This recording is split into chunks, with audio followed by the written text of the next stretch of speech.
que os de percusión son os que mandamos fundamentalmente. Por favor, cando queiras. Hai un refrán galego non moi coñecido que fala da conveniencia ou aínda da necesidade de repasar o vivido. O de volverás ao pasado como can volve ao trouxado expresa a idea de que hai unha forza emocional que nos leva a repasar o vivido, aínda que saibamos que esta viaxe vai a ser amarga e dolorosa. Lourenzo Trasmallo é o redactor orixinal das cartas que miña avoa atesoraba, a que me deixou en herdanza poucos días antes da súa morte. Todos estes poemas, contos e dibuxos estaban no interior dos mesmos sobres das cartas, en íntima confidencia co resto dos tesouros do cofre da avoa, do peto da súa alma, como dicía ela, do escondedoiro dos seus segredos.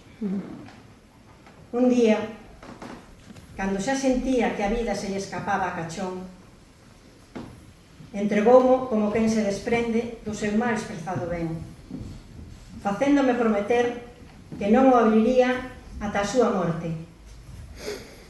E logo, foise como vivira, sen querer molestar a ninguén, pedíndome docemente que a deixase marchar cara ao eterno descanso que a bella señora lle mostraba con agarimo. Está na mesa diante de mí, como agarrando a que teña forzas abondo como para introducir a pequena chave no ollo inquisitorial da pechadura. Collo folgos, tomo a caixa con agarimo e abro sen máis dilación. O cofre está tigado de cartas nos seus sobres e hai unha chea de entradas de cine, envoltorios de azucre, panos de mesa de cafeterías diversas, recortes de papel con debuxos, tarxetas postais, diapositivas con cadros do Museo do Prado e mil cousas máis. Dentro dos sobres hai, ademais das cartas, follas soltas con poemas, debuxos, chistes e caricaturas. Abro un sobre calquera e leo unha carta con atención, e logo outra, e outra, e outra máis. A avoa ten as cartas ben ordenadas. Non teño que facer ningún esforzo previo para poder lelas na mesma orden na que foron escritas. Pontevedra, Cáceres, Madrid, unha carta por día, poucas tristes, a maioría cheas de amor e esperanza. As cartas van debullando unha chea de historias, algunhas cotiás, algunhas sorprendentes, todas elas escritas cun mesmo propósito: manter viva al palpitante unha canle de comunicación difícil de entender no hiperconectado mundo actual. Cartas que amosan que foron lidas, relidas, consultadas, catadas, saboreadas, degustadas, tanto que algunhas delas, de tanto abrilas e pechalas, teñen as dobreces moi desgastadas. Aproveito para escanear as imaxes e tomar notas dos poemas que me parecen máis orixinais.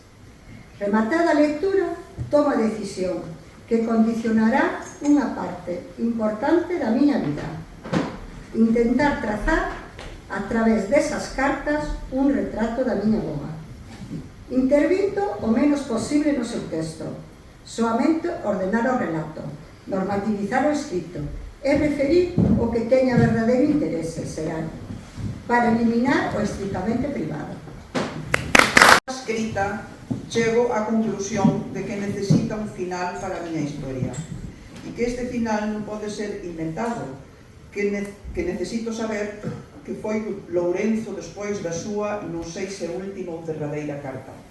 O proceso é longo, porque da parte que queda da familia do irmán pequeno non obteño axuda ninguna, e da irmán maior soamente un rogo desesperado de que se chego a saber algo lle diga que foi do seu querido irmán. Nada tampouco dos amigos que consigo localizar, únicamente confirmación de que a teoría da desaparición voluntaria non ten cabeza nin pés. Despois de conseguir, logo de moito esforzo, a entrevista con Roberto, o seu máis íntimo amigo, sen que nada puidera ou quixera engadir ao que xa sabía, a miña investigación arredor da peripecia vital de quen puido ser, e non foi meu avó, chegou a un punto morto de onde non a podía sacar máis que unha afortunada casualidade. Un día, chámame unha amiga para invitarme á presentación dun libro dun historiador coñecido dela. En xeral, as presentacións de libros son bastante aburridas, pero esta pagou a pena. Non polo contido do propio libro, senón porque ali tiven, ao final de tanto tempo, procurado.